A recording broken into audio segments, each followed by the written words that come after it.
Comecemos pelo essencial. Uma palavra de felicitações, de aplauso e de agradecimento à Fundação Calouste Gulbenkian pelos seus 70 anos de vida em Portugal e pela reabertura do seu museu. Por muito que fosse necessário encerrá-lo durante este ano, para lhe prolongar a vida, já sentíamos a sua falta. Depois, uma constatação. Não podemos falar dos últimos 70 anos da vida portuguesa sem mencionar a Fundação Calouste Gulbenkian. Na cultura, nas artes, nos seus serviços de educação, no apoio e incentivo à investigação e à inovação científicas, na filantropia em geral, na medicina, na criação artística e na arquitetura, na criação da primeira rede de leitura pública e de uma geração de leitores gratos e apaixonados, os domínios em que a Fundação Calouste Gulbenkian se estabeleceu ou deixou a memória da sua passagem foram domínios que registaram melhorias, avanços, inovação, solidez e beleza. No país de 1956, a Fundação Calouste Gulbenkian era pura novidade, grandeza, invenção e pioneirismo, trazendo para Portugal o melhor que se viria a fazer em Portugal e que teve essa etapa decisiva, a inauguração deste edifício em 1969. 70 anos depois, podemos dizer que o seu modelo de funcionamento e os seus programas de ação inspiraram as nossas políticas públicas e as atitudes e ambições do Estado português. Mas para sermos inteiramente justos, 70 anos depois, em 2026, a Fundação Calouste Gulbenkian continua a ser novidade, grandeza, invenção e pioneirismo. A sua política de bolsas de investigação, os seus programas de música e de exposições, o programa de aquisição de arte contemporânea e o papel notável do Centro de Arte Moderna, o apoio às jovens nações africanas em domínios que vão da medicina ao ensino básico e superior, ou ao incremento da leitura e à melhoria das condições de vida, a presença da Fundação em França e no Reino Unido, a recente criação do Instituto Gulbenkian para Estudos Avançados ou o Prémio Gulbenkian para a Humanidade são marcos que não podem ser esquecidos. De certo modo, sem nenhuma espécie de falsa vaidade, são caminhos da afirmação de uma fundação essencialmente portuguesa no mundo de hoje. Um mundo em que desejamos que as suas fronteiras estejam abertas para o conhecimento em geral, a arte, a música, a ciência, a redescoberta das humanidades, o serviço às comunidades humanas, o apoio a idosos ou a projetos inovadores da agrobiologia, distribuição de água e de energia, a reinvenção da cultura de hoje. E nada disso trai, muito pelo contrário, o legado de Calouste Gulbenkian e dos fundadores desta casa. Aprendemos muito com a Fundação, como já disse, mas a história da Fundação Calouste Gulbenkian não é, no entanto, a história do nosso país, por muito que gostássemos que isso fosse verdade.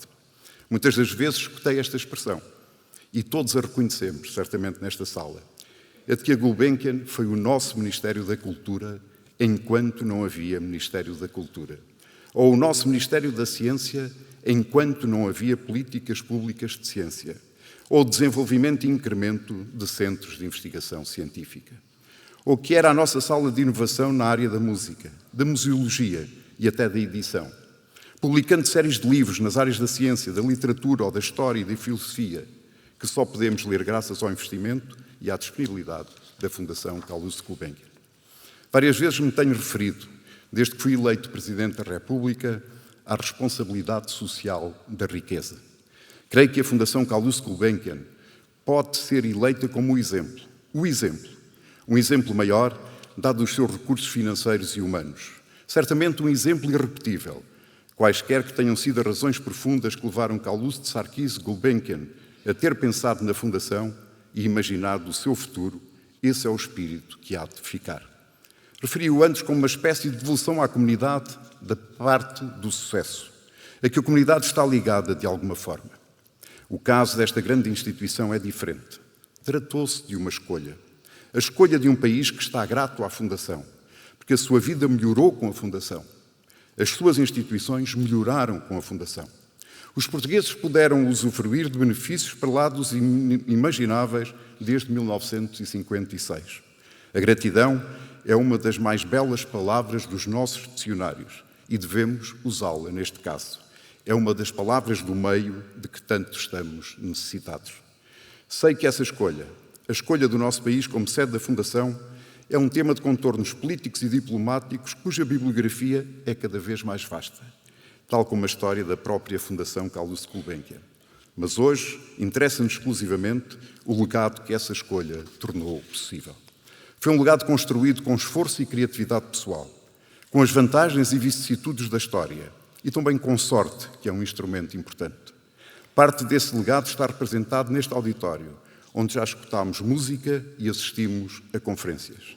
Está representado no museu que agora reabre para a nossa felicidade e onde estão reunidas as coleções e impresso o gosto pessoal de Carlos Gulbenkian. Tudo isto é possível graças à dimensão da própria instituição, ao trabalho e ao visionarismo dos seus fundadores e dos que, com e depois de César e de Perdigão, mantiveram a alterar o rumo desta casa, consolidando o seu espírito e, espero, a sua longevidade perpétua. Manter ou alterar, conservar ou inovar.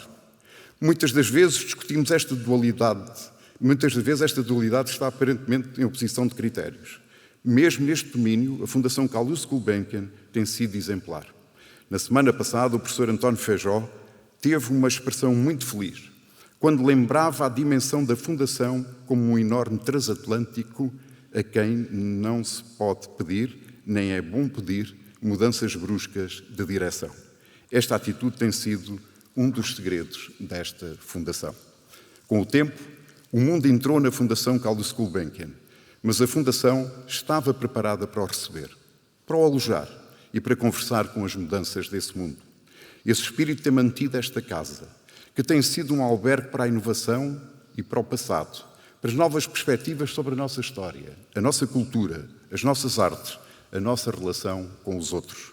Porque tem uma ideia acerca da dimensão do tempo, acerca da sua duração, acerca do papel da arte, acerca da função do poder, acerca da memória e acerca das instituições sólidas que não mudam por mudar. Não mudam porque é moda, mudam porque já mudaram e porque o exemplo da sua mudança, quando ocorre, é inspirador para todos nós. Daqui a 70 anos, lamento se desiluda alguém desta sala, mas a maioria de nós não estará aqui presente. A sala há de ser diferente, certamente. O museu que teremos a oportunidade de revisitar daqui a pouco há de ser diferente daquele que o diretor Xavier Salome imaginou ou há de imaginar para esse tempo, embora conserve as suas relíquias de 5.000 anos de história. Porventura sem alcatifa e sem discussão sobre essa alcatifa que nos aguçou a curiosidade. Algumas das árvores que estão nos jardins da Fundação hão de sobreviver, permitindo a notável transição entre a sua sombra e a luz das coleções criadas por Carlos Gulbenkian. Foi aqui que vi o meu primeiro Rembrandt e o meu primeiro Renoir. Foi esse museu que permitiu o meu primeiro contacto com a arte islâmica, egípcia ou chinesa. Daqui a 70 anos, o mundo será melhor se o exemplo da Fundação Carlos Gulbenkian se mantiver e puder ser replicado, seguido e estudado. É por isso que aguardamos com curiosidade e interesse o estudo sobre os projetos e apoios concedidos pela Fundação durante estas 7 décadas. Porque ele poderá ajudar-nos a perceber de que forma a Fundação se espalhou por todos os continentes, por muitos países, por toda a geografia portuguesa, fazendo da nossa vida uma vida melhor do que teria sido se a Gulbenkian não existisse. Daqui a 70 anos, alguém lembrará o momento em que tudo isto foi possível. É essa história que a Fundação está permanentemente a escrever como um legado que não esqueceremos e que temos a felicidade de vivenciar. Muito obrigado pela vossa atenção.